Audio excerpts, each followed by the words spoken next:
Ini kita sambung lagi daurah tadabbur kita ayat 121 daripada surah Ali Imran.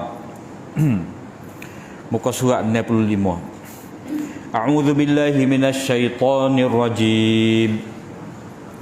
Wa idh ghadawta min ahlika tubawwi'ul mu'minina maq'ida lil qital. Wallahu samii'un 'alim. إذ هم الطائفتان منكم أن تفشلا والله وليهما وعلى الله فليتوكل المؤمنون. Dan ingatlah ketika engkau bertolak pada waktu pagi dari rumah isteri engkau. Dalam kitab tafsir disebutkan dari rumah Aisyah. Tubawi'ul mu'minin, dan engkau menempatkan orang-orang mukmin itu pada kedudukan-kedudukan untuk berperang. Jadi bahagian ayat ni Allah SWT nak menyebut kepada kita tentang peperangan Uhud, yang mana satu peperangan yang menguji dua sudut ni pada orang beriman, iaitu sudut sabar dan taqwa. Jadi pada ayat 120 kita telah baca Allah SWT menyebut kepada kita syarat untuk dapat kemenangan dalam jihad, ataupun qanun nusrah, peraturan Allah SWT dalam menolong hamba-hambanya ketika berperang, itu mesti ada sabar dan takwa kepada Allah SWT. Sabar dengan erti kata tunggu arahan daripada ketua. Takwa ni memelihara diri daripada napok kepada dunia, cinta kepada dunia, cinta kepada kemasyhuran. Mana jaga takwa, boleh juga kita kata di sini menjaga keikhlasan. Sebab penting dalam jihad ni, niat nombor satu li'ila'i kalimatillahi al-ulya, untuk meninggikan kalimah Allah Ta'ala yang agung. Jadi pada ketika tu segala kepentingan kita ni, dunia, kemasyhuran, harta ghanimah, kena tak tepi. Maka sebab itulah takwa berserta dengan sabar sangat penting dalam menentukan kemenangan. Jadi Allah Ta'ala mengingatkan kepada Nabi SAW dan juga pada kita ni, itu ketika Nabi SAW telah menempatkan orang-orang beriman, mana keluar pada waktu pagi. Biasanya Nabi SAW ni dia keluar perang pada waktu pagi. Dan di sini strategi ni yang telah dibuat oleh Nabi SAW, iaitu menempatkan orang-orang mukmin ni pada tempat-tempat. Maknanya di sini hak penting di sini dalam bab sabar dan takwa ni, Allah Ta'ala, Nabi SAW telah menempatkan Abdullah bin Jubair di satu bukit, di bukit Uhud tu, satu bahagian bukit dia jaga di situ, tidak boleh berpindah, tidak boleh tinggalkan bukit tu walau apa cara sekalipun. Jadi Nabi SAW telah menempatkan sahabat-sahabat ini pada tempat masing-masing.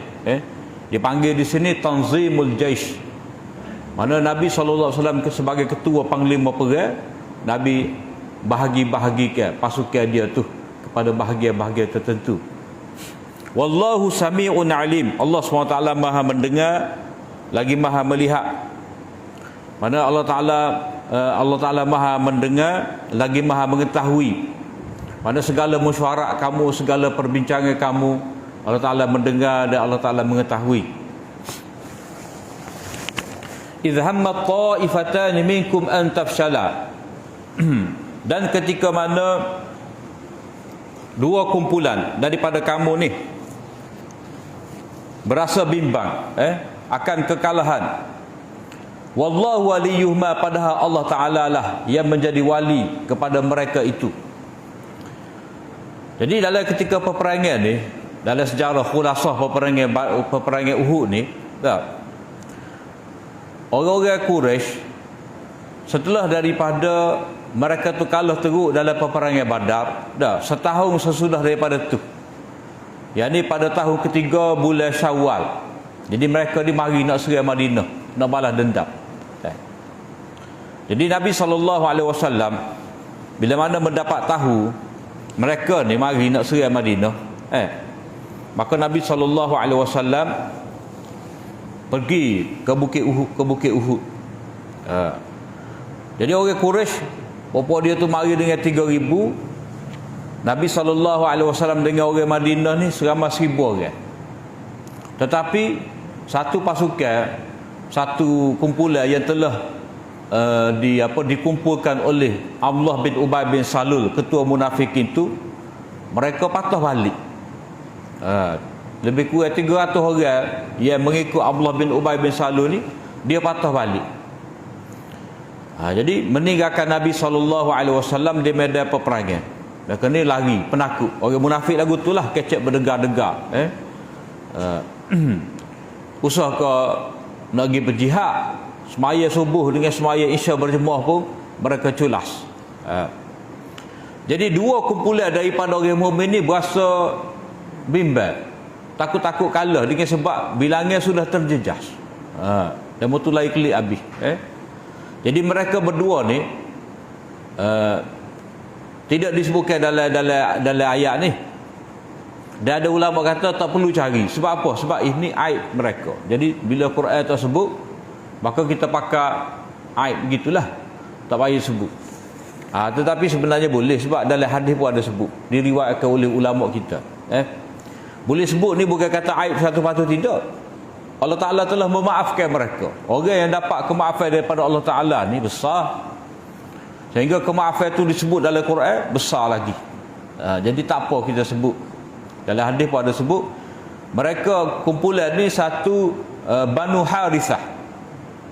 Banu Harithah ni daripada puak Khazraj dah, puak Aus. Banu Harithah ni daripada puak Aus. Dan satu lagi Banu Salimah. Banu Salimah ni daripada puak Khazraj.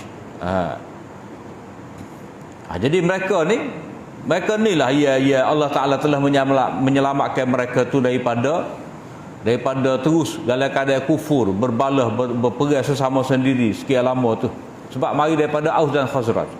Jadi mereka kumpulan ni jadi takut bimbang akan mengalami kekalahan kerana kekurangan tentera.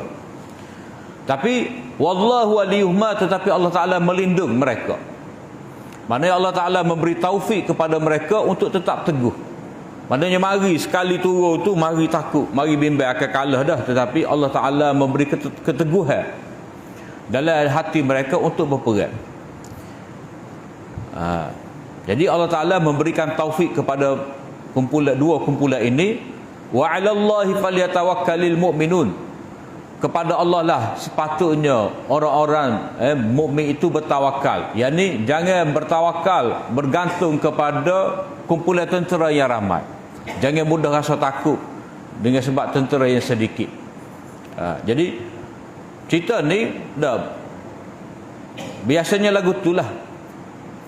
Bila tentera ramai ni dah, terutamanya hak lemah iman, dia kata kita dengan seramai ni tak akan kalah. Jadi tasir lagu tu. Sebab apa? Sebab perang sikit kau ramai, kena tawakal kepada Allah SWT.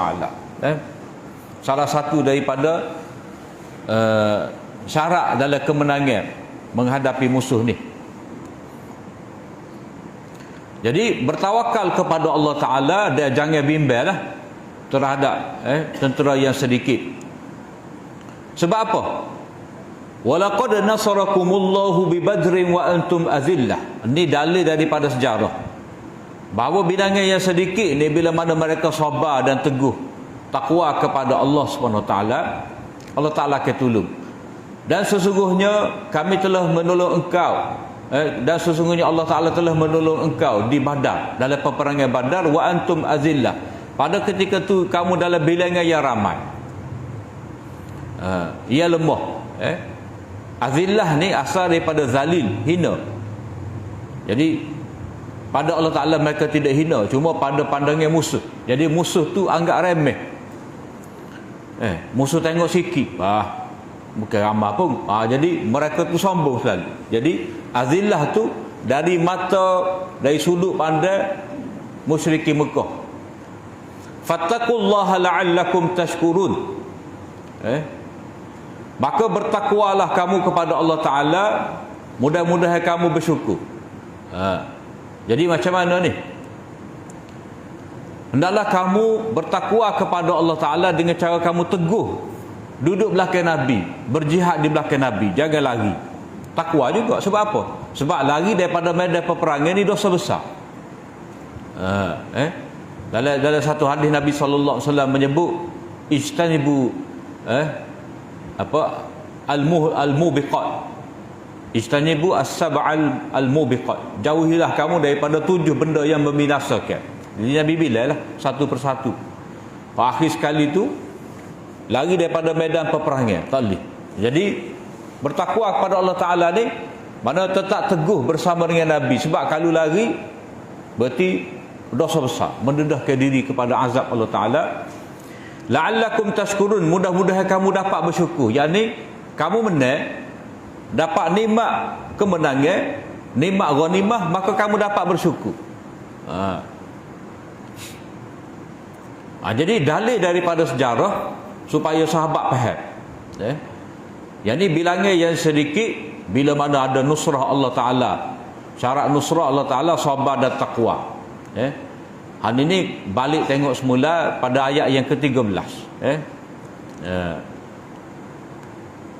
Iz taqulu lil mu'minin, dan ingatlah ketika kamu berkata kepada orang-orang yang beriman, alan yakfiyakum, tidakkah cukup kepada kamu, mana dapat memenuhi kekurangan kamu ni. Dah, moga mari peperangan Uhud ni sekali ni 700 ahli orang Islam, orang musyrik 300 3000. Dah. Sikit lagi.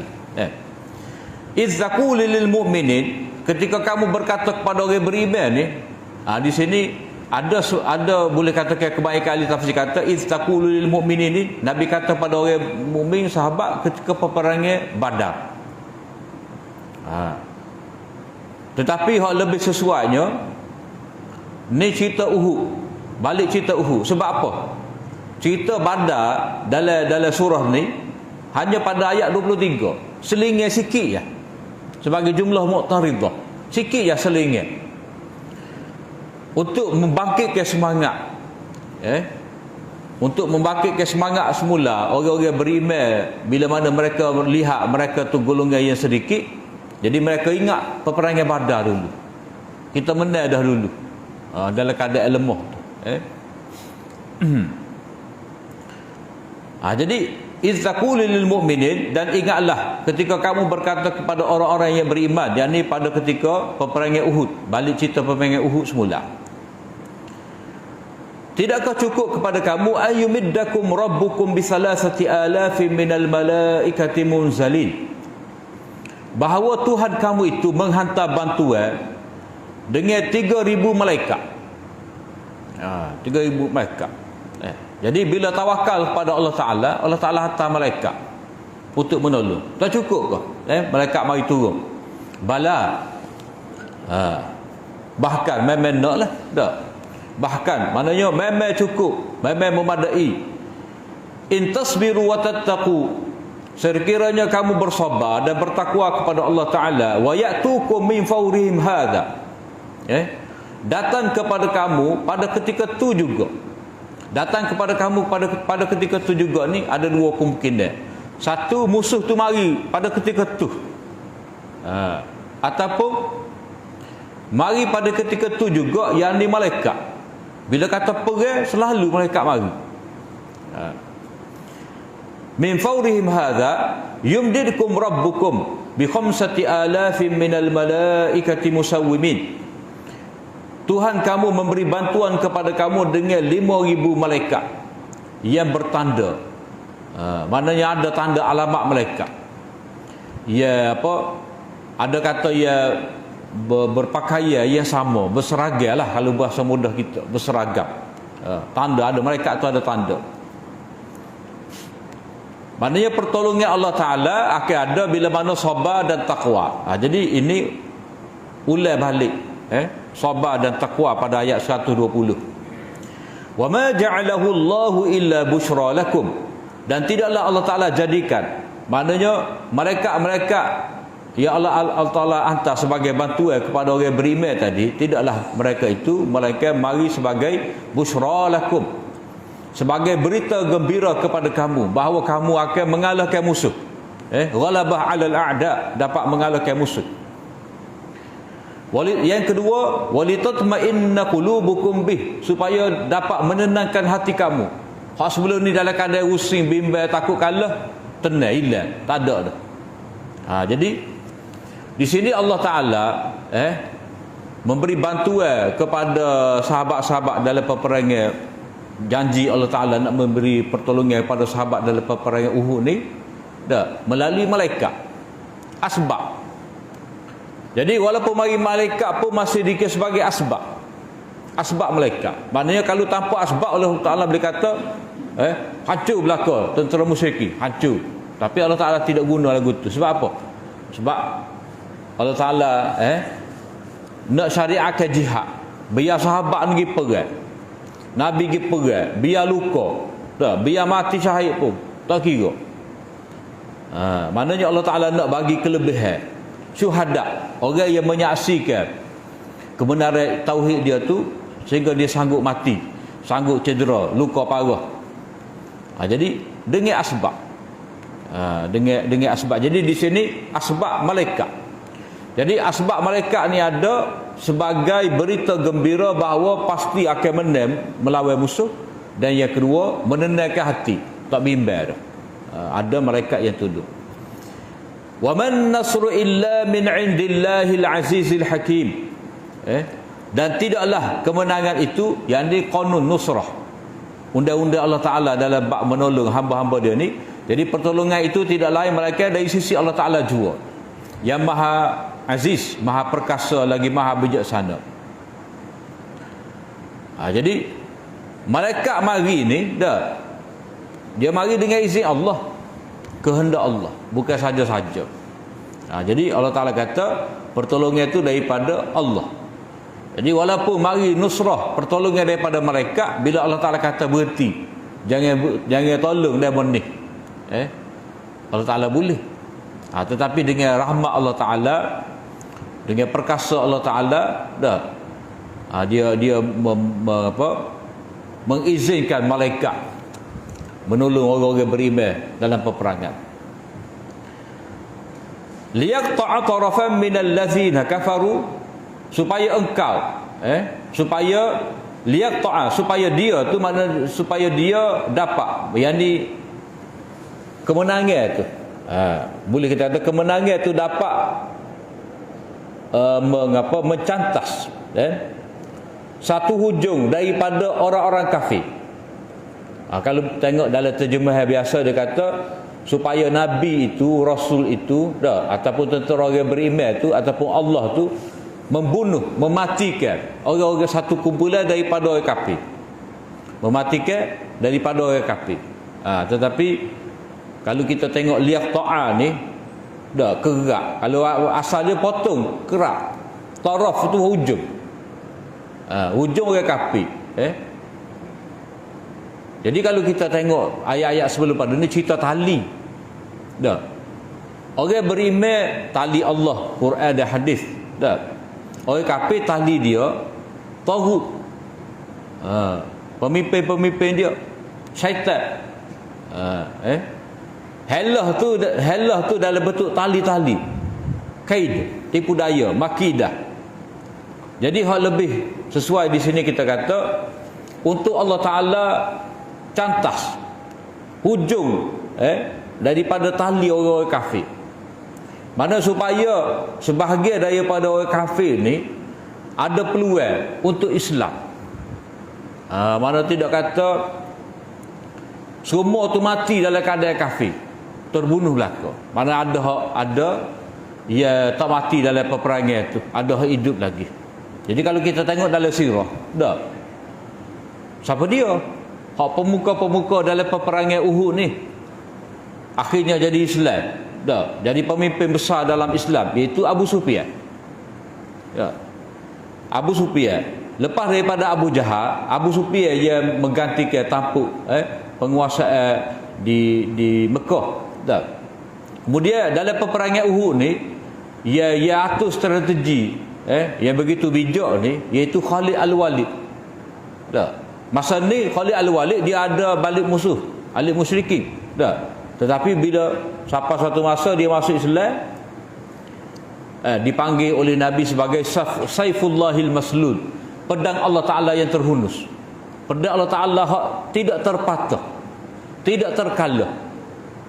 Jadi supaya dapat kerak satu kumpulan dari orang kafir, maknanya demon ni tidak kekal sebagai kafir sampai bila-bila, tidak akan mati dalam peperangan lawan orang Islam, tetapi mereka ni duduk balik orang Islam. Au yakbitahum, atau membungkam mereka, maknanya mereka tu tak terkata apa-apa. Mana bila balik daripada peperangan tu, balik dalam keadaan hampa, kecewa, malu dengan kekalahan. Fayanqalibu khaibin, balik dengan hampa, kecewa. Jadi mereka tu tak terkata apa-apa, mana tak boleh lawan. Mana 2 kali dah lawan Nabi SAW dan orang Islam ni, tak dapat patahkan juga kekuatan orang Islam. Jadi mereka tu balik dalam keadaan hampa. Laisa laka minal amri syai'un, kamu wahai Muhammad tidak dapat buat keputusan. Maknanya orang ni akan mati kafir, orang ni akan masuk Islam, bukan keputusan kamu. Au yatuba alaihim, atau kamu merahmati mereka. Kamu memaafkan mereka. Au yatuba alaihim, ataupun sebab kamu tidak berhak menentukan urusan mereka sedikit pun. Yang ni mereka tu mati dalam keadaan tidak beriman ke, mati dalam keadaan Islam ke, mereka tu dapat bertaubat ke, dapat rahmat daripada Allah Ta'ala. Au yu'azibahum, atau engkau tidak dapat mengazab mereka.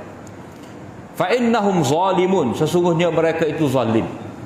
Jadi pada ketika tu mereka ni masih lagi zalim dalam keadaan syirik, tetapi akan datang Allah Ta'ala lebih mengetahui. Jadi kamu tidak dapat menentukan.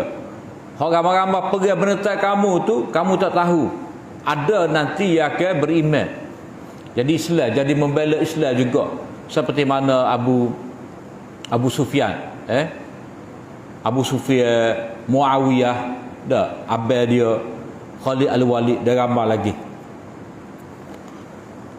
Jadi engkau tidak berhak. Sebab apa? Walillahi ma fis samawati wa ma fil ard. Sebab tasarruf ni bertindak terhadap sesuatu perkara ni itu milik Allah Ta'ala. Di sini orang panggil tauhid fit tasarruf. Dalam mengatur segala urusan ni, bila kata milik Allah Ta'ala, dialah yang mengatur. Jadi lillah ni milik Allah Ta'ala. Bagi Allah Ta'ala yang ni milik Allah Ta'ala. Sebab apa? Sebab Allah Ta'ala lah yang mencipta. Lillah tu, lillahi ma fis samawati wa ma fil ard, yakni ai ijadan wa khalqan wa tadbira. Allah Ta'ala mengadakan, mencipta, dan dialah yang mentadbir. Maka dialah buat keputusan, bukan Nabi Muhammad. Jadi keputusan pentadbir Allah Ta'ala ni, Allah Ta'ala tidak serah kepada mana-mana Nabi, pada mana-mana wali, tidak. Allah buat keputusan. Nabi, mereka, dia menjalankan keputusan Allah Ta'ala. Jadi kalau kata keputusan Allah Ta'ala perat. Kalau keputusan Allah Ta'ala kata ambil tebusan, ambil tebusan. Yaghfiru liman yasha wa yu'adzibu man yasha.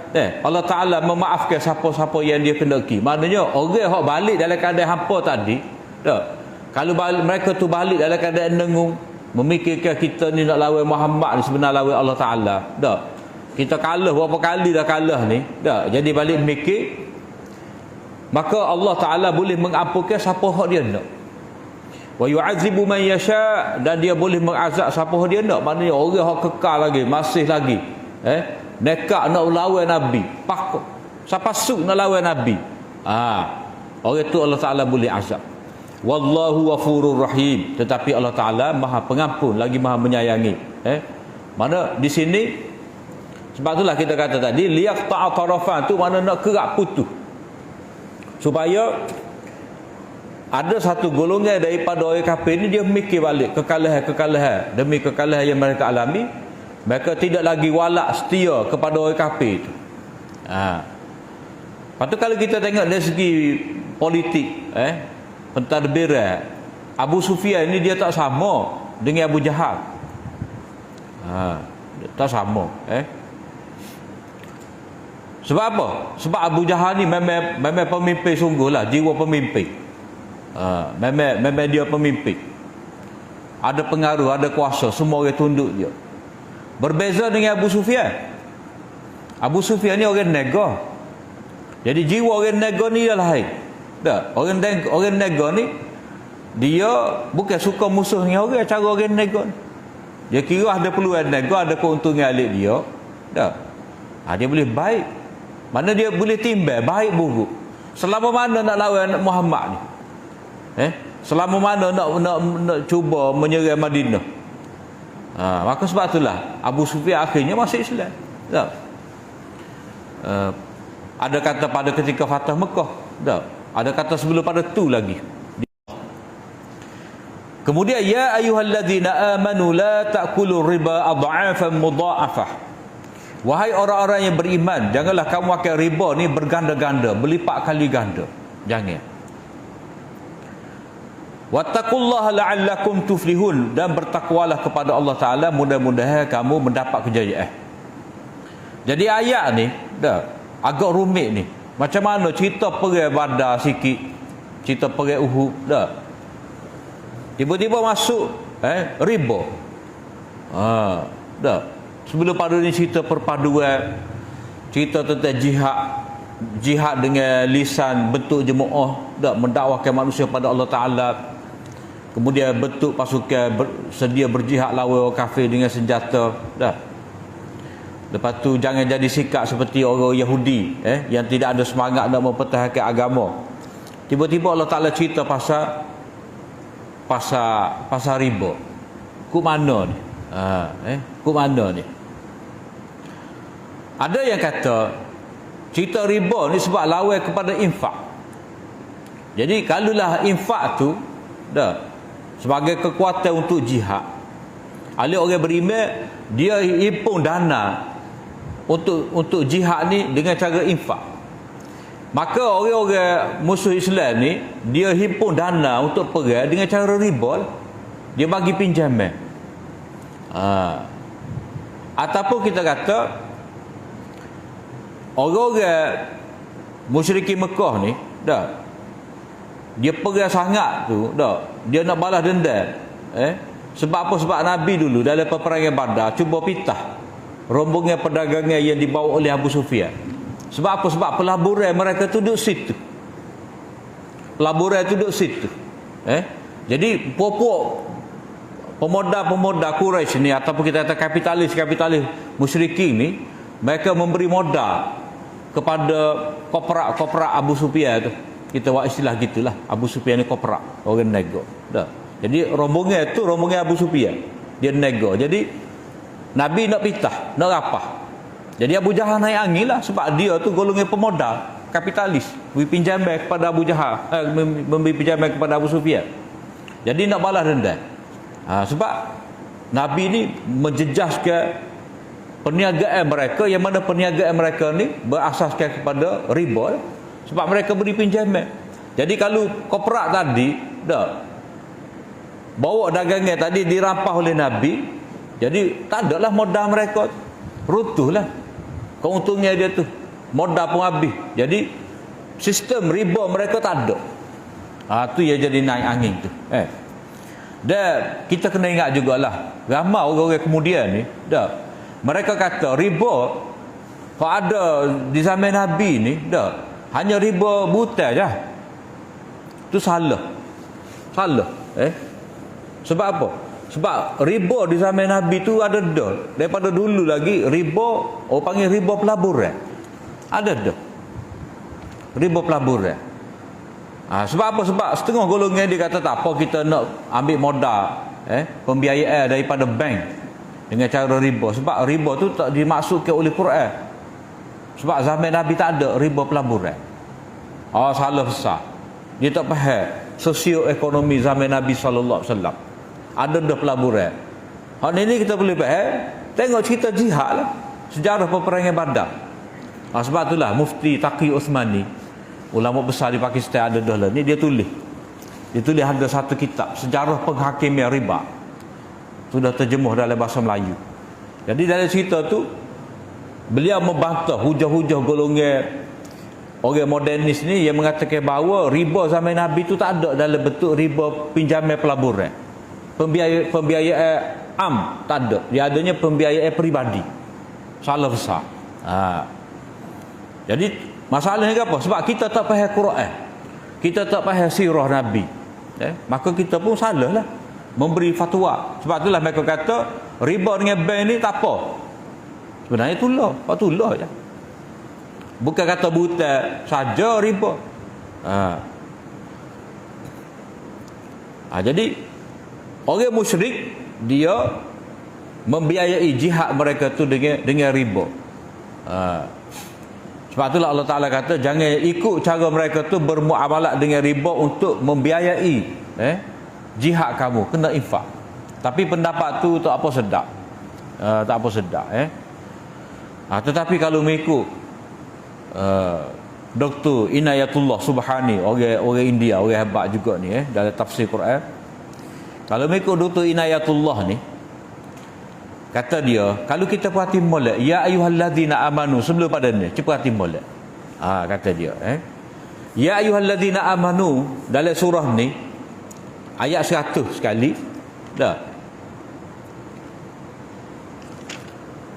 Ayat 118, hak ni ayat 130. Dia kata tengok molek. Dah.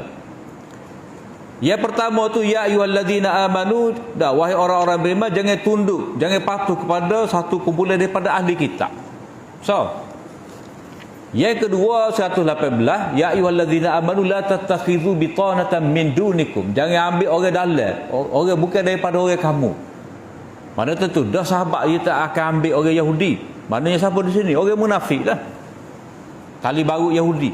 Maknanya di sini larangan pesanan Allah Ta'ala kepada orang beriman, jangan tunduk kepada orang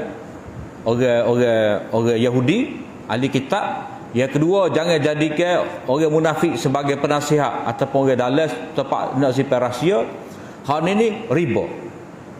Jadi antara ketiga-tiga ni dia mesti ada persamaan. Persamaan apa? Semua ni musuh orang beriman. Kata dia, riba ni musuh orang beriman. Bahaya. Ada sudut tu.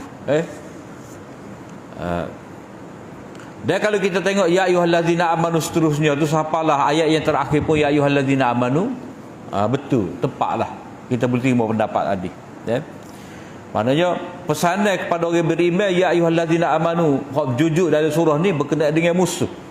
Cara nak menghadapi musuh. Sebab di ujung surah Baqarah tu wansurna 'alal qaumil kafirin.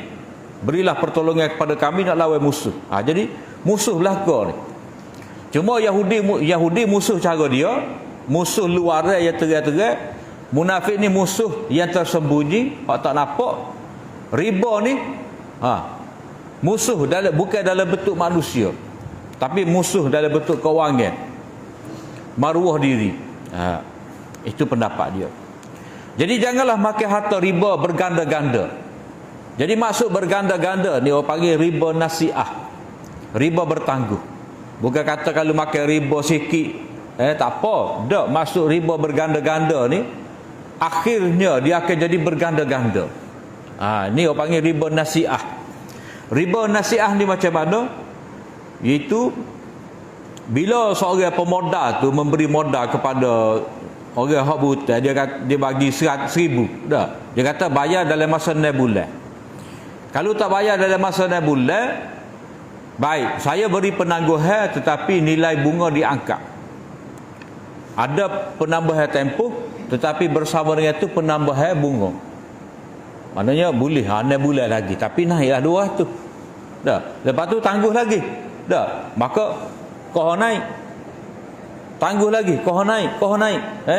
Jadi jarak tempoh tu panjang semacam, nilai riba tu naik semacam. Itu orang panggil riba nasi'ah. Jangan makan riba yang mana menyebabkan kamu ni terpaksa bayar berkali-kali ganda. Bukan kata ala riba sikit je, dah, bukannya banyak kita ambil. Daripada 100 tu kita ambil 20 ya. Hak tu terendah, tak boleh walaupun sikit.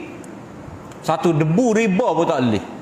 Jadi masuk adha'afa mudha'afa ni akhirnya menyebabkan riba tu berganda-ganda. Sebab itulah orang kata daripada bunga jadi pokok.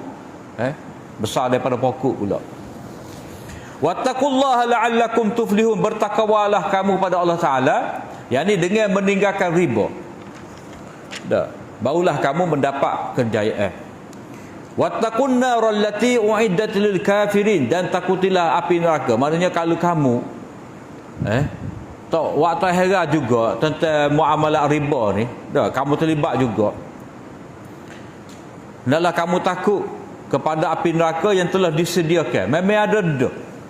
Api neraka ni yang telah disediakan untuk orang-orang yang kafir. Maknanya makan riba tak seberti, maknanya menghidupkan sistem orang kafir. Jadi Allah Ta'ala memberi amaran orang yang makan riba ni, dia ditempatkan bersama dengan orang kafir dalam neraka. Wa ati'ullaha wa rasul, taatilah Allah, yakni dengan meninggalkan riba, dan taatilah Rasul, dengan memberi pinjaman secara yang baik, qardul hasan. Jadi taat pada Allah Ta'ala ni dengan cara memberi pinjaman qardul hasan. Qardul hasan ni maknanya bui banyak tu, ambil pun banyak tu juga, tak lebih tak kurang. Taat kepada Rasul ni makna nego secara mudharabah. Modal satu belah pihak, kemahiran tenaga sebelah pihak. Lepas tu dapat keuntungan tu bagilah mengikut peratusan, ataupun dengan cara musyarakah. Taat pada Allah Ta'ala dengan cara musyarakah. Musyarakah ni kumpul sikit-sikit modal, orang tu sikit, orang ni sikit dah. Jadi gaul sekali, ada modal yang lebih besar. Kalau modal masing-masing sikit, bila gabung jadi besar, lepas tu boleh keuntungan kongsi lah. Syarikat dia panggil. Lagu tu cara nak mendapatkan dana. Jadi Allah Ta'ala dalam ayat-ayat yang lain ataupun dalam hadis-hadis yang lain, Nabi menjelaskan macam mana nak himpun dana tu. Jadi walaupun ada riba, cara nak lawan riba balik kepada paling tidak 3 asas itulah. Qardul hasan, kemudian kepada mudharabah dan juga musyarakah.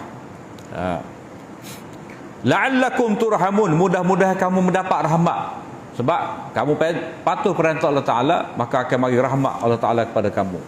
Wasari'u ila maghfiratin min rabbikum wa jannatin 'arduha as-samawati wal ard u'iddat lil muttaqin. Maka bersegeralah kepada keampunan Allah Ta'ala. Maknanya jangan bertangguh. Jangan bertangguh dalam menunaikan perintah Allah Ta'ala, jangan bertangguh dalam meninggalkan maksiat. Kena segera. Untuk mendapat keampunan dan syurga yang luasnya itu langit-langit dan bumi yang telah tersedia. Maknanya syurga telah tercipta untuk orang muttaqin. Jadi orang-orang yang bermuamalah dengan riba ataupun orang-orang yang melanggar perintah Allah Ta'ala ni, mereka disuruh supaya segera bertaubat, baiki amalan, usaha supaya jadi orang bertakwa. Sebab bila tinggal maksiat, bertaubat pada Allah Ta'ala, perlu nak jadi takwa pun juga ada. Jadi orang takwa ni ada 2 darjat. Ada 2 darjat.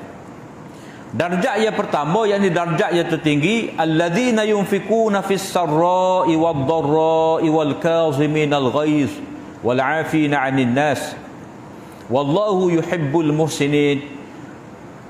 Orang muttaqin darjat yang pertama, iaitu orang yang membelanjakan harta dia tu pada ketika senang, pada ketika payah. Jadi senang tu banyak sikit. Pada ketika susah adalah sikit. Banyak pada ketika senang, sikit pada ketika susah. Wal kaziminal ghaiz, dan orang-orang yang menahan diri daripada kemarahan. Mana kalau kira nak balas dendam kepada orang-orang Abu Jahal dulu boleh tahan nak balas, tapi Allah Ta'ala tidak bagi keizinan. Kena dulu. Wal 'afina 'anil nas, dan bermaaf-maafan. Sebab apa? Sebab lepas daripada Nabi dan sahabat berhijrah ni ramai hok mari masuk Islam, mari ke Madinah jadi orang-orang muhajirin juga dah. Ataupun hok dalam peperangan Badar tu dah, hok ditawar oleh Nabi SAW, mereka tu ditawar. Dan kalau mereka tu ajar kepada anak-anak orang Islam baca, Nabi melepaskan mereka. Jadi marah setara mana pun tetapi memaafkan. Wallahu yuhibbul muhsinin, Allah Taala suka orang yang mengelokkan amal dia. Maknanya dari segi nak balas dah, orang tu pukul kita boleh pukul dia balik.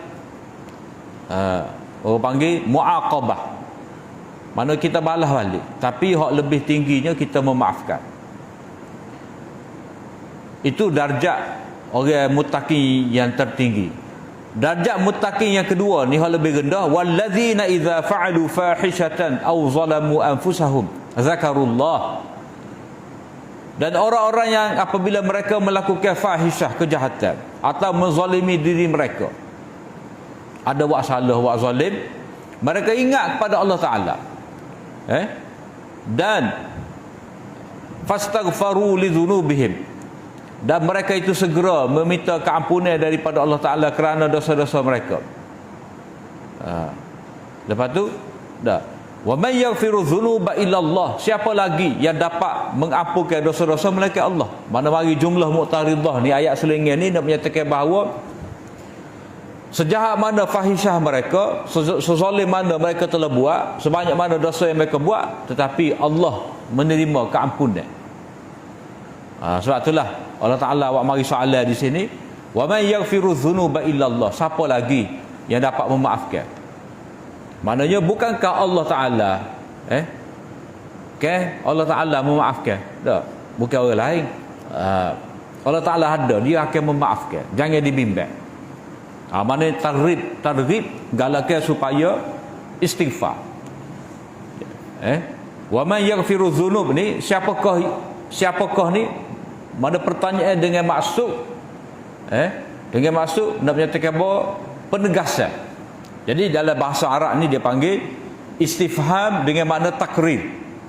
Allah lah yang memaafkan. Itu dari segi balaghah lah.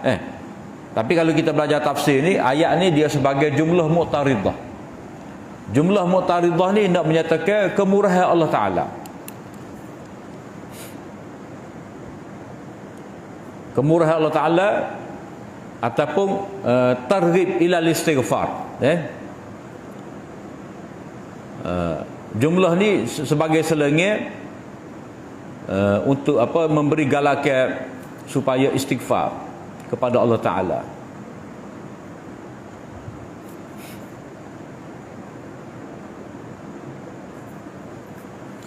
Walam yusiru ala ma fa'alu wa hum ya'lamun. Jadi sifat mereka tu tadi, mereka tidak berterusan melakukan apa yang mereka telah lakukan. Mereka tidak berterusan atas apa yang telah mereka lakukan. Maknanya mereka bila tahu, bila ingat balik benda ni dosa, mereka berhenti, tak lagi buat. Wahum ya'lamun, dalam keadaan mereka tahu. Jadi mereka ni bila tahu ni salah, lalu mereka ingat segera bertaubat kepada Allah Ta'ala, dan mereka tidak berterusan buat. Tidak berterusan buat ni, mereka berhentilah.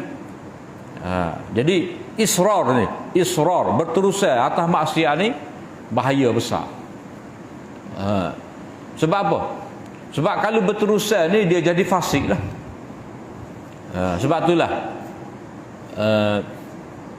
dalam kaedah yang disebutkan oleh ulama, dia kata las saghair ma'al israri, tidak ada lagi dosa-dosa kecil dalam keadaan berterusan. Kita kena ingat kalau orang tu kata tak apa, dosa kecil je, taubat tidak, lepas tu tak rajin berhenti buat, itu sudah jadi dosa besar. Tidak lagi dikira sebagai dosa besar bila mana seseorang itu berterusan buat dosa-dosa kecil. Dosa besar ni sekali buat jadi fasik dah.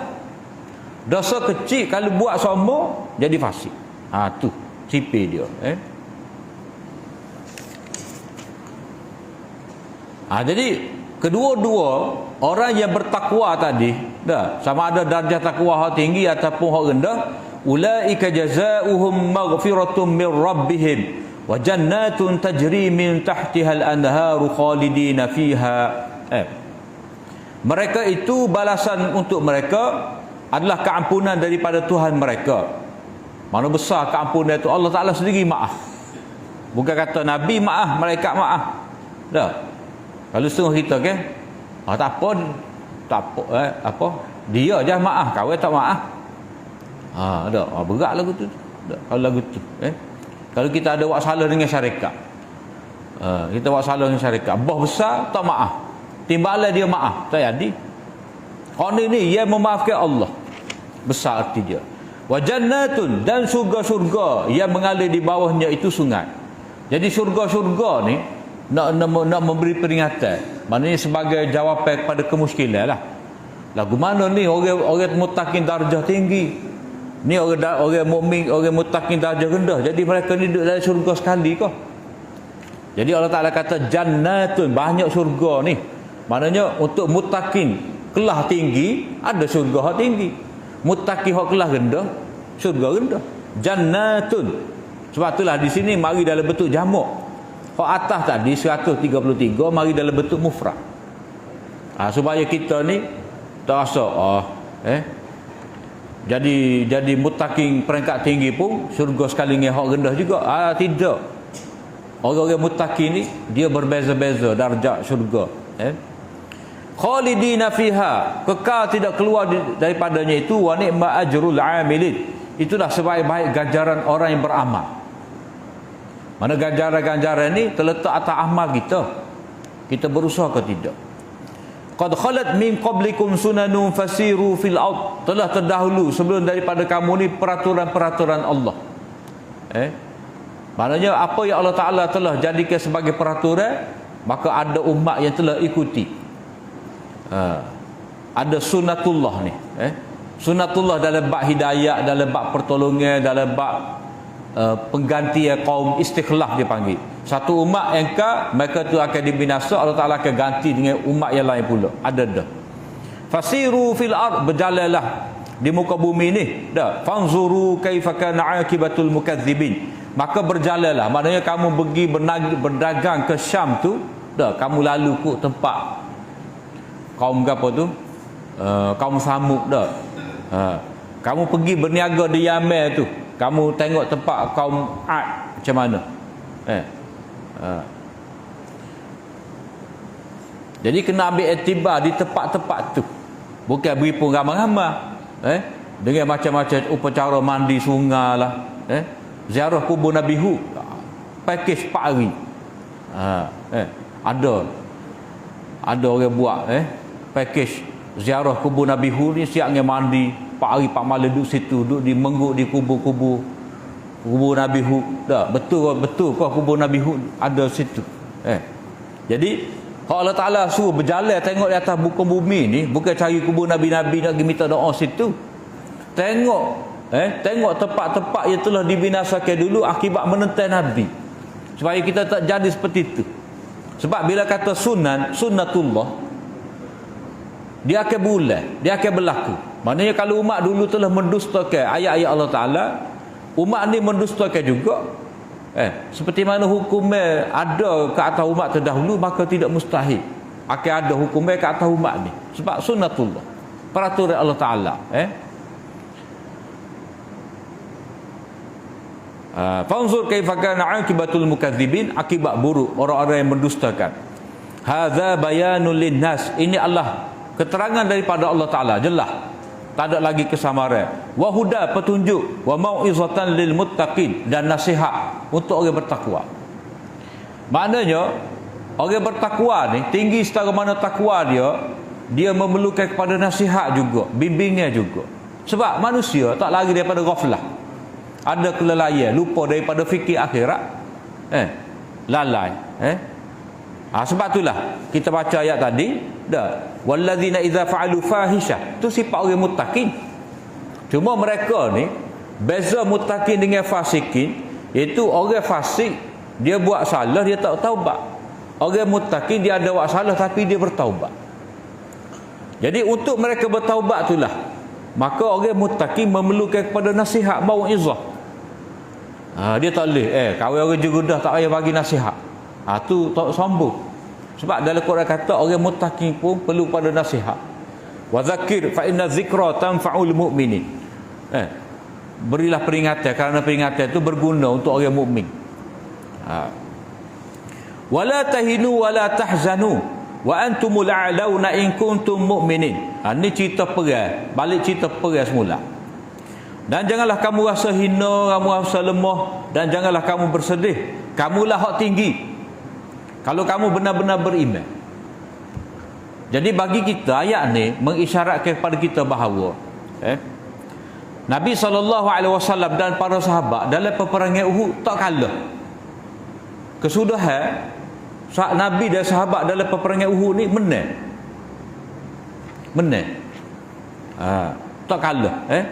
Musyrikin Mekah dia tak menang, dia kalah. Sebab apa? Sebab dalam ayat ni Allah Ta'ala kata wa antumul a'la, kamu hak tinggi. Kamu hak lebih tinggi.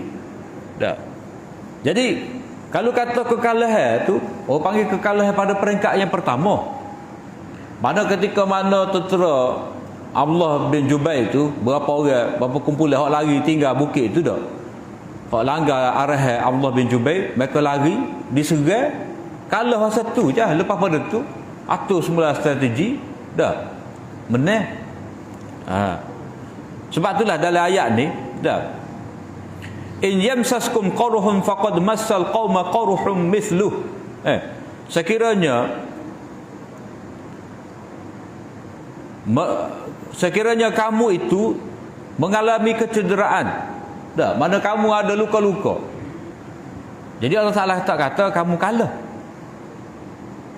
Sekiranya kamu cedera, mengalami luka-luka, faqad massal qauma qarhum mithluh, maka kaum yang menetai kamu tu dia pun cedera juga seperti kamu. Misluh ni seperti ni, misliyah mana sama lah.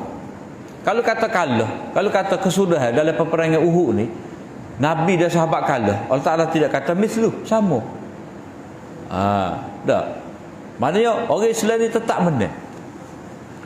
menang dalam peperangan tu. Cuma peringkat awal tu memanglah kalah, tetapi atur strategi balik menang.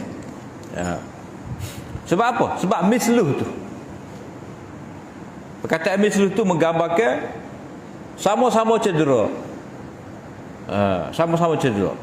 Jadi nak kata kalah tu secara mutlak tak mungkin lah. Sebab orang Islam menang.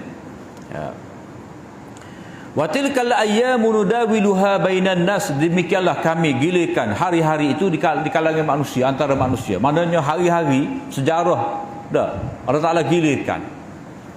Maknanya dulu kamu sedih, kamu takut, sekarang ni demo tu takut.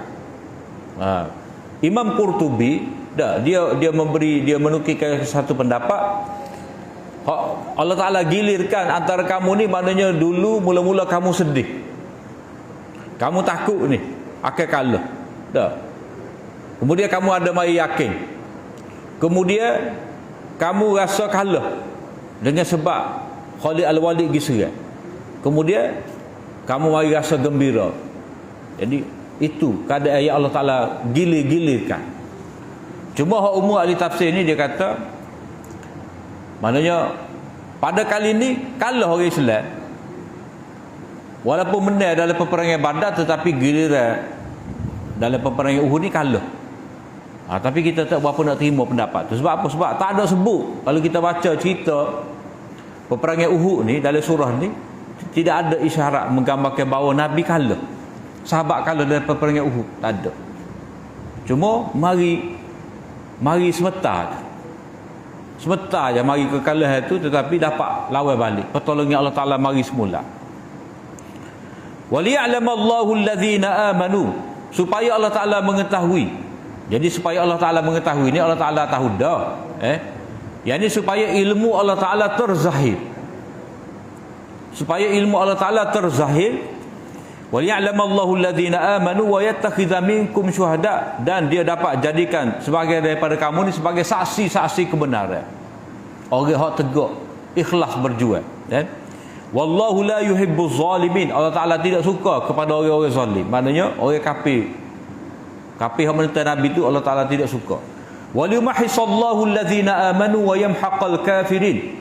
Untuk Allah Taala menyaring, membersihkan orang-orang yang beriman, dan Allah Ta'ala menghancurkan orang-orang kafir. Maknanya ni natijah daripada peperangan Uhud ni.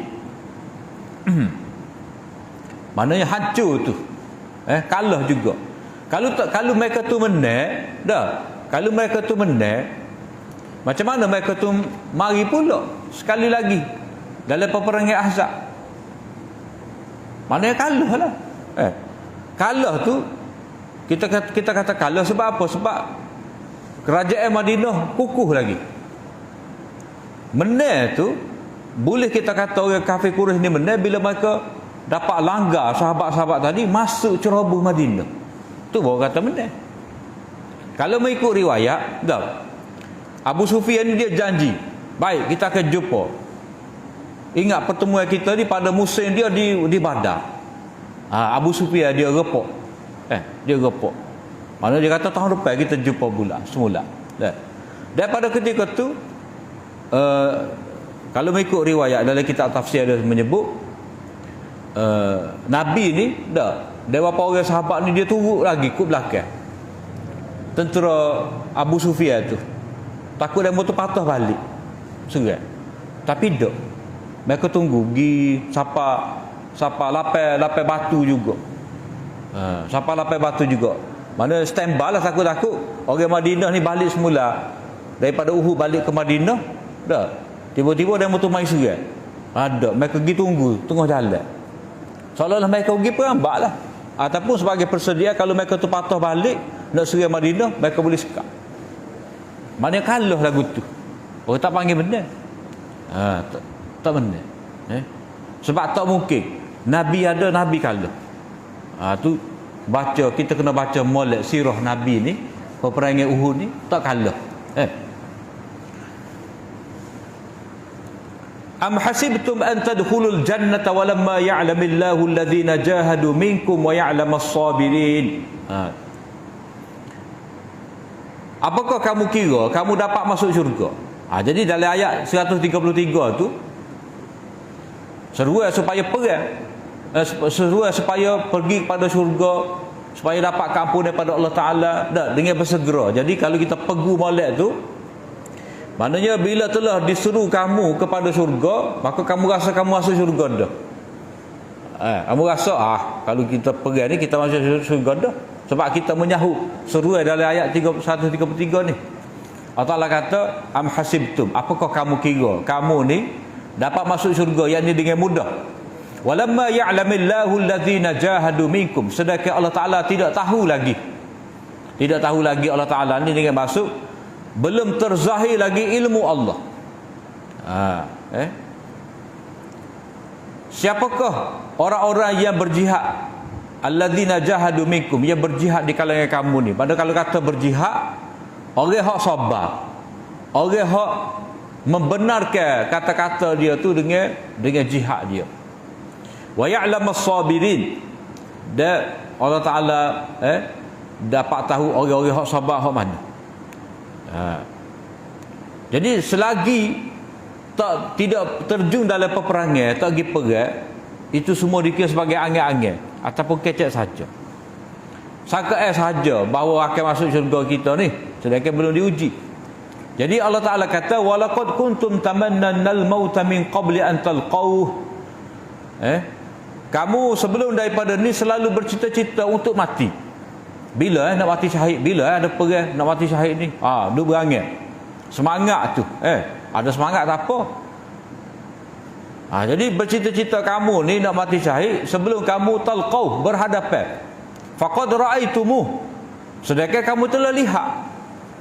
Maknanya kamu telah berada dalam peperangan Uhud ni. Dia gini dah. Berlaku peperangan Badar tu dalam keadaan tidak dirajah. Ramai sahabat tak ada pergi peperangan Badar. Jadi adalah di antara sahabat-sahabat ni dia rasa kecewa. Peperangan Badar hak pertama dia tak sempat. Maka ramailah bercita-cita nak pergi peperangan hak berikut ni, tak sempat terlepas. Jadi ramai tu semangat. Campur dengan pokok munafik tak? Kecek berdegar-degar tu nak pergi berjihad.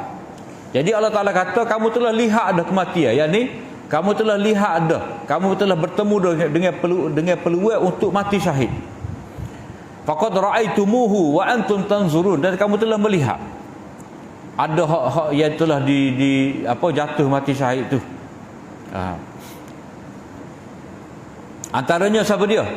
Anas bin Nadar, pok saudara pada Anas bin Malik. Cerita masyhur tu, dia janji dengan Allah Taala. Semula-semula kalau Allah Taala tengok aku ni akan berada dalam peperangan, akan mati syahid. Itu Anas bin Nadar. Dia pun pergi. Siapa mati syahid? Tak ada siapa kenal dia kecuali adik-beradik dia. Hak cek tengok jari dia. Termasuklah juga mati syahid ni dalam peperangan Uhud, pak saudara Nabi Hamzah. Hamzah. Dan pada ketika ni juga Nabi SAW dikepung. Nabi dikepung. Dan sahabat hok jaga dia tu antaranya Talha. Dan pada ketika tu ada ni Nabi pun diserang, terserpih sikit gigi Nabi. Dan pada ketika tu juga syaitan ni mari membisikkan, memberitahu bahawa Muhammad mati dah, nak melemahkan semangat orang beriman. Jadi Allah Taala memberitahu, wa ma Muhammadun illa rasulun qad khalat min qablihi rusul. Muhammad itu tidaklah melainkan seorang rasul yang telah berlalu sebelum daripadanya itu rasul-rasul. Maknanya rasul ni bila siapa waktu dia telah menyempurnakan agama dia, penyampaian dakwah dia, tabligh dia, kalau dia matilah. Kalau ada rasul terdahulu yang telah dibunuh, seperti mana Yahudi telah bunuh nabi-nabi, dan kalau Muhammad dibunuh, tidak peliklah. Sebab apa? Sebab tak ada jaminan bahawa kalau nabi ni tidak akan dibunuh, kebal. Tiket tak lu, tak ada jaminnya. Jadi Allah Ta'ala nak memberitahu bahawa Nabi ni dia manusia. Seperti mana Nabi-Nabi terdahulu ada hak mati, Nabi ni pun mati juga. Kalau ada Nabi dulu dibunuh, Nabi ni pun kalau dibunuh tak pelik. Jadi Allah Ta'ala nak memberitahu pada orang beriman, menegur. Mana kamu tak patut lemah semangat. Walaupun Muhammad mati, agama Allah tidak boleh mati. Afa imma ta'u qutilan qalabtum. Teguran keras. Apakah Muhammad tu mati atau dia dibunuh, kamu nak berpaling tak ada. Nak berlipat balik kepada agama asal. Allah Ta'ala memberi amaran, wa man yanqalib ala aqibaihi falan yadurrallaha syai'a. Kalau kamu berpaling tak ada, balik semula kepada kufur, maka itu tidak menggugat Allah sedikit pun. Mana Allah Ta'ala boleh pilih orang lain tu untuk bawa agama lepas daripada Nabi. Kalau kira Umar berapa tahun dah Nabi didik, Abu Bakar berapa tahun dah Nabi didik, boleh tu nak jadi pengganti Nabi kalau Nabi wafat pada ketika tu, tak pelik. Wa sayajzillahu syakirin, dan Allah Ta'ala akan memberi balasan kepada orang-orang yang bersyukur. Maknanya orang hak mendapat pertolongan tadi, orang yang mendapat pertolongan tadi, mereka seharusnya bersyukur, dan Allah Ta'ala membalas syukurnya mereka itu. Maknanya dalam peperangan Badar ni, dalam peperangan Uhud ni, Nabi selamat, tak mati. Orang kata mati tu syaitan cuba menghasut, melemahkan semangat Islam. Jadi Nabi dapat kemenangan. Maka orang-orang beriman kena bersyukur. Nabi masih lagi hidup, tentera Islam masih lagi menang, maka orang Islam kena bersyukur. Bila mana mereka tu bersyukur, Allah Ta'ala akan membalas kesyukuran mereka itu. Jadi mati-mati ni bukan kehendak siapa-siapa, tetapi ialah ketetapan Allah Ta'ala. Wa ma kana li nafsin an tamuta illa bi idznillah kitaban muajjala. tidak boleh bagi mana-mana nyawa untuk mati melainkan dengan izin Allah Ta'ala. Maknanya dengan qadar, dengan waktu yang telah Allah Ta'ala tetapkan. Tidak ada siapa boleh mati. Maknanya tak boleh nak bunuh orang ni, tak tu kalu. Tak boleh nak bunuh diri sendiri sebab mati ni izin Allah, kehendak Allah. Jadi kalau Allah Ta'ala kata Muhammad itu dah terus membawa agama ni sehingga dia dapat bebaskan balik Kaabah daripada tangan orang musyrikin Mekah, kalau itu takdir Allah Ta'ala memang akan terjadi. Dah. Dan memang Allah Ta'ala nak lagu tu. Dah. Jadi walaupun orang duk menyebar kabar angin bahawa Nabi wafat, tetapi Allah Ta'ala kata tak mati lagi. Tak sempurna lagi tugas Nabi ni untuk membebaskan Kaabah daripada musyrikin. Maka Nabi tak akan mati lagi. Bukan waktu dia. Jadi mana-mana manusia dia akan mati bila Allah Ta'ala izinkan. Dalam ilmu Allah Ta'ala. Kitaban muajjala, pada waktu yang telah ditentukan tempoh dia. Wa man yurid sawabad dunya nu'tihi minha wa man yurid sawabal akhirah nu'tihi minha wa sanazzish syakirin. Siapa-siapa nak ganjaran dunia kami berikan daripadanya. Siapa-siapa nak balasan pahala akhirat kami berikan kepadanya, dan kami akan membalas kepada orang-orang yang bersyukur. Maknanya kalau siapa nak ganjaran ghanimah melalui peperangan ni, dia boleh dapat. Allah Ta'ala halalkan. Kalau dia nak mati syahid, dia boleh dapat. Allah Ta'ala berikan. Maknanya orang beriman ni, dia dalam peperangan tak akan rugi sedikit pun. Itu berkat jihad. Kalau kalah mati syahid. Kalau kalah mati syahid. Kalau kalah mati syahid. Hidup di sisi Allah Ta'ala. Kalau menang dapat harta ghanimah, dapat kemenangan. Kalau kalah dapat cedera, boleh pahala. Tak akan rugi. Ada ganjaran pahala. Orang-orang beriman ni bila dia perang, dia tak akan saja. Dunia dia dapat dengan ghanimah, dan kalau dia mati syahid, dia dapat kehidupan yang mulia di sisi Allah Ta'ala. Wa ka'ayyin min nabiyyin qatala ma'hu ribbiyun katsir. Sekian ramai daripada nabi-nabi ni, mereka telah berperang bersama dengannya itu. Wa ka'ayyin min nabiyyin, berapa banyak nabi-nabi yang berperang bersama dengan dia itu ribbiyun, orang-orang yang mengabdikan diri kepada Allah Ta'ala. Maknanya dalil sejarah daripada dulu. Maknanya orang-orang mukmin ni diperingatkan bahawa kena perang. Jangan takut. Tak boleh kata kalau kita perang, Nabi pergi sekali, Nabi mati, siapa dia nak jaga agama? Tak. Pemimpin besar ni kalau pergi perang, kalau dia mati siapa nak jaga? Tak pelik. Sejarah umat-umat terdahulu yang mana Nabi ni dia berperang dengan orang-orang yang ribbiyun, maknanya rabbani, orang-orang yang tegak dengan agama Allah Ta'ala ni, ramai pergi perang, tak pelik. Mereka tak takut untuk mati syahid. Jadi perkataan ribbiyun ni dia sama dengan rabbaniyun bau ni. Mana orang yang mengabdikan diri hidup dia tu untuk agama Allah Ta'ala, tak patuh mengajak manusia kepada agama Allah Ta'ala. Jadi mereka ni orang-orang yang berani perang.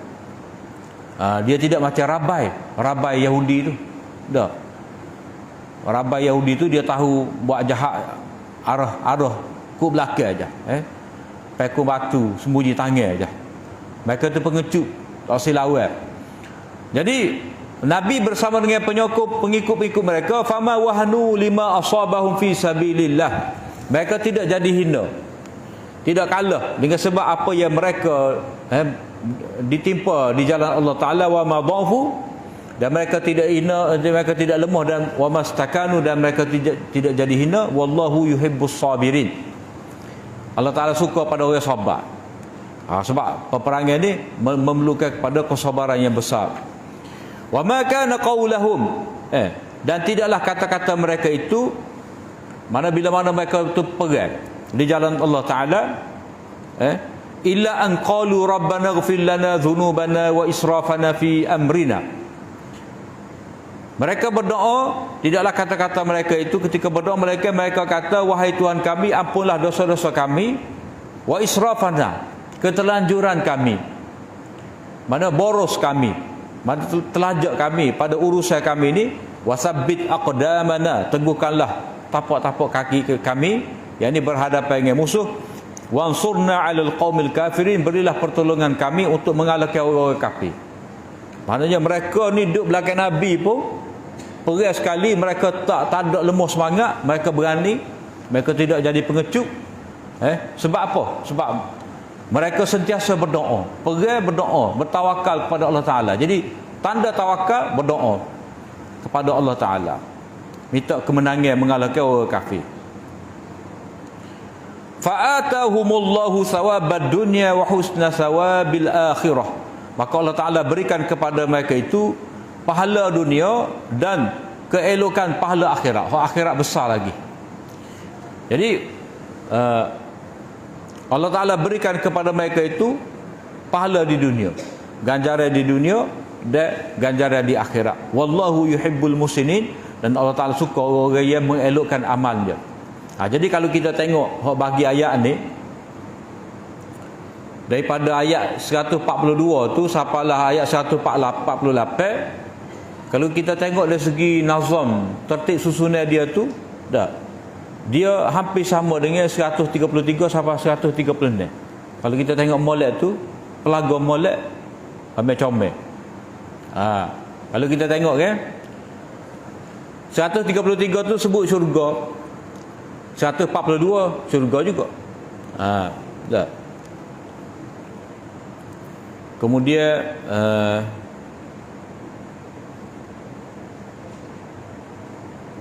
muhsinin, wallahu yuhibbul muhsinin 134. Ini 148 muhsinin. Kemudian ada minta pengampunan dosa. Ayat 135, fastaghfaru lidzunubihim wa may yaghfiru dzunuba illallah. Ini 147, minta pengampunan dosa.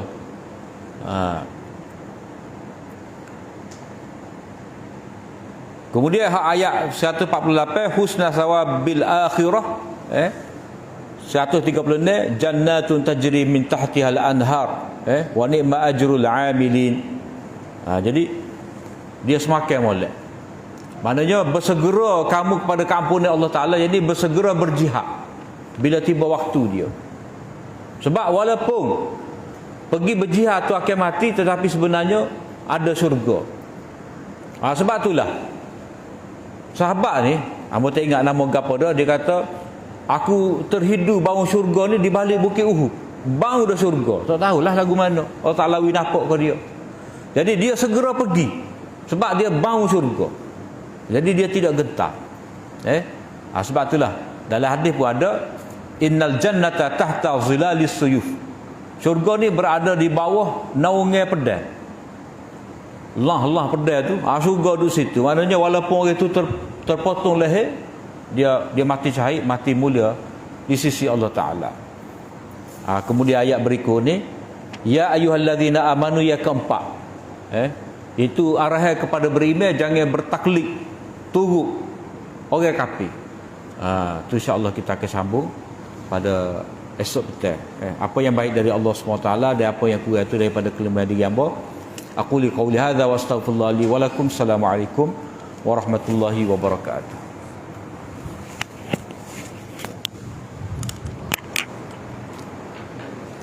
Maya motor piyah tak ingat apa.